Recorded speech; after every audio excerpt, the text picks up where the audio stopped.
guys. Nakaluto na ba tayo ng tanghalian guys? Nakaluto na naman guys. Yun lang kasi pinagkakaabalahan ko. Kakain. Salata naman sa katawan guys. Healthy. Pagkain lang pinagkakaabala ka. Pag wala nang maluto, iisip ko naman kung anong bibili sa palengke guys. Yung bibili bang kayo sa budget? Yun pa naman tayo.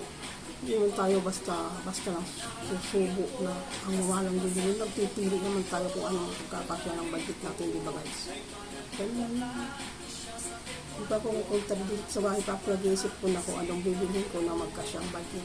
Kasi hindi naman pwede isang bilihan yung budget mo, maubos sa budget. Paano naman susunod na pagbili kung wala ka ng pambili? Ayun.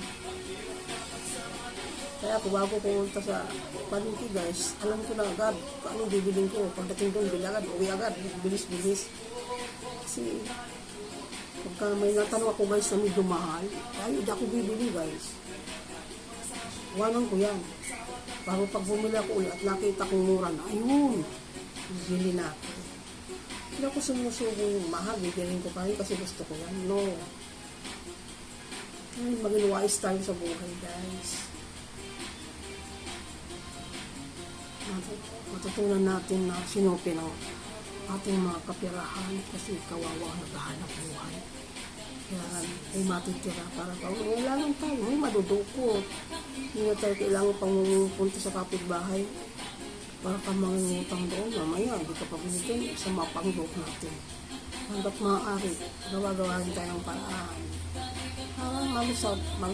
Malusolbahan natin problema sa loob lang ng ating bahay. Hindi na natin kailangan lumabas pa. Tapos pag nalaman pa nila, minsan hindi pa kapabigyan, kundi pagsalitan ka pa hindi maganda, sama pa ang loob natin. Kaya, kaya natin gawin ng paraan dito sa loob ng bahay. Dito natin gawin ng paraan. Dito natin kailangan lumabas pa. Malaman pa nilang wala tayong ganito, wala tayong ganyan. Payo lang yun guys, pero kung gagawin yun, mabuti yun.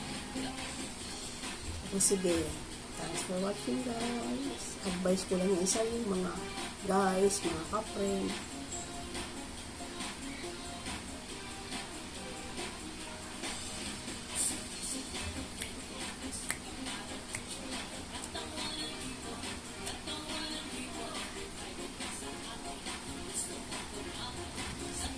Thanks for watching.